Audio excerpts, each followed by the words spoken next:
playoffs. What was your mindset just over the last couple weeks, in the rotation, out of rotation, and then, step up for your team today, have a big performance? Just what's been your mindset throughout that stretch? For me, it's just about staying ready. I understand that, it's the playoffs and we got a deep team, and it's all about just winning one game at a time.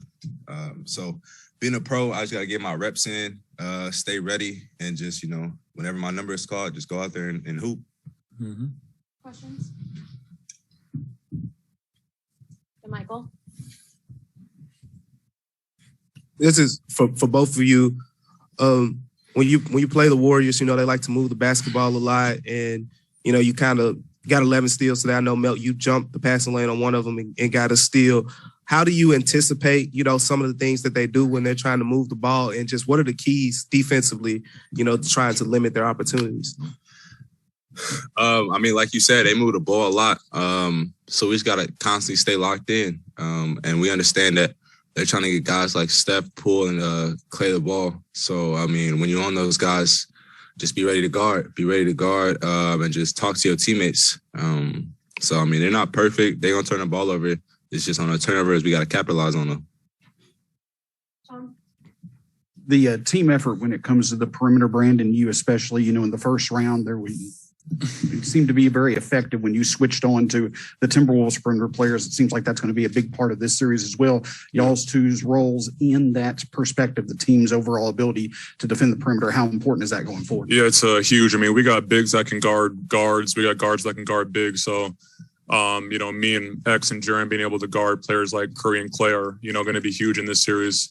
It's just about being ready for the drives and, getting out to the other players and, all that stuff. But it's tough though. Those guys are really, really good players, but it's just, there's just a couple plays where we could have been a bit better, but we're going to watch the film tomorrow and we're going to be ready for the next game. Terry? Hey, BC, you guys lost the battle of the 50-50 balls and the second chance points. Coach said you guys need to be more physical. Yeah. How can you be more physical considering how physical you guys were today? I think you're just being more ready for it next game. We just went through a battle last series. I think that we learned a lot from that series. So I think we just got to, watch the film together and learn from it. And we're going to see what we did wrong and what we did right. And we're going to come out ready to play. Clarke and Parker? Brandon, over here to your left. Were you what was the Draymond flagrant foul? Were you hurt on that at all, or? No. I can take a hit, man. He just, he's been known for flagrant fouls in his career. I've watched him on TV my whole life, it feels like. So I wasn't really shocked, but I'm a dude. I don't really like the flop or none, but he did hit me pretty hard twice, really, when I saw it again. So yeah, it's just us coming out and playing our ball. I'm not really worried about it or none. It's not shocking that he did that. It's something he's done in the past. So, yeah. As a follow-up, what do you think his ejection did to the game? The flow of the game. It seemed like you guys responded well initially, but then coming out of the halftime.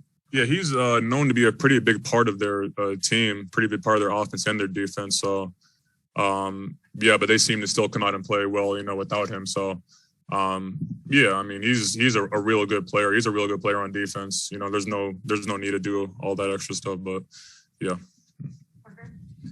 This question could be for either one of y'all. Just following up on Terry's question about the 50-50 balls, just how much did with their 3-point shooting and those long rebounds, how much did that affect? Does that kind of put an emphasis on also just where y'all are on the floor and position for those 50-50 balls? With the Warriors, we got to understand that it's going to be a lot of threes and it's going to be a lot of deep threes. So the ball going to be coming off the rim hard. So playing these guys, we understand that we got to, run more to the elbows to get the rebounds and box out first and hit them first, because they do have guys that love to rebound and, are trying to make those 50-50 plays, every time down. So we just got to continue to match their rebound, match their energy, and understand that it's going to be a dogfight no matter what. We have time for a few more. We'll go to Terry. Hey, BC, when your name was introduced on multiple occasions, you got warm reactions from the fan. I just want to know, did you notice it? Because it's much louder than it normally is. It seemed like they noticed and respected your hard work over the last series. Did you kind of notice? And if you did, what did you feel When about was it? You said? Every time they announced your name, the energy from the crowd was. I think I heard it. I thought it was because Jaw was coming out. That's what I thought, because it was a pregame. Jaw came out, everybody got loud. So I thought that was, but they did say me too. I mean, yeah, that's cool. I mean, I've given a bunch of effort in that last series. So I'm just glad that the fans can see me playing hard. And yeah, I mean, our goal is just to win, and I'm trying to find ways to help us win every night. BC all the way back to your left. Yep.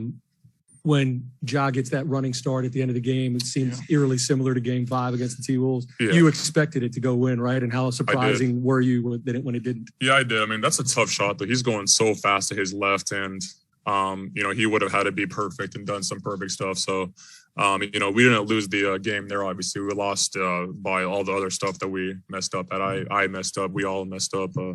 But yeah, I mean, I was there for the board, so he just shot it a bit too strong. But that's a part of basketball, and we're gonna be back next game, and I'm sure Jaw's gonna make a bunch of layups.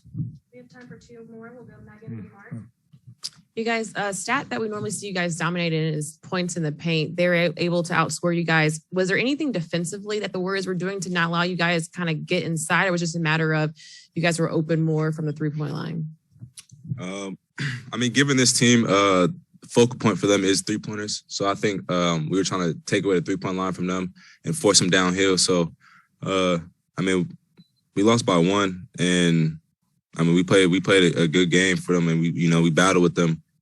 So we understand that stuff like that's gonna happen. We can't get too much into the stats, but like BC said, it's stuff before that we messed up on that we can clean up. And film will show that this team is definitely beatable. We're here, and we're ready to play no matter what.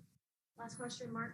Brandon, you said you guys learned a lot from that last series. What did you learn about bouncing back from a Game 1 loss? Yeah, I think that we've shown that we can come back after losing one game. We can come back after being down 10 in the fourth, like we did tonight. Just a couple of different plays, and it would be a completely different mood here right now. We would have won and all that. So I think it just shows that we got to just stay the course and keep on growing every game. And yeah, just keep on trying to find ways to win and keep on growing for Michigan.